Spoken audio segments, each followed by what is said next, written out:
Hi friends, welcome to my channel.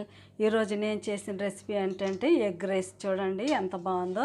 చాలా easy, చాలా బాగుంటుంది.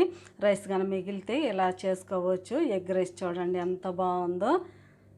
మన ఇంట్లో ఉన్న వాటితోనే చాలా సింపుల్గా, మనకు కూరగాయలు ఏమీ లేనప్పుడు ఈ విధంగా చేసుకోవచ్చు. చూడండి ఎంత బాగుందో. ఇది ఎలా చేయాలన్నా రండి వీడియోలోకి అయితే వెళ్ళిపోదాము. మీతో అయితే షేర్ చేస్తాను. Egg rice.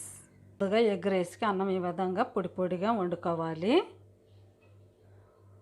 ఒక గ్లాసు రైస్ అయితే అన్నం వండుకున్నాను. నేను ఒక గ్లాసు రైస్ అన్నానికైతే 2 ఎగ్స్ని ఈ విధంగా ఉంచుకున్నాను. ఇందులోకి కావాల్సినవన్నీ చూపిస్తాను. ఒక పెద్ద ఉల్లిపాయని ఈ విధంగా కట్ చేసుకున్నాను. కొత్తిమీర, పుదీనా, పచ్చిమిర్చి, కరివేపాకు, పెప్పర్ పౌడరు.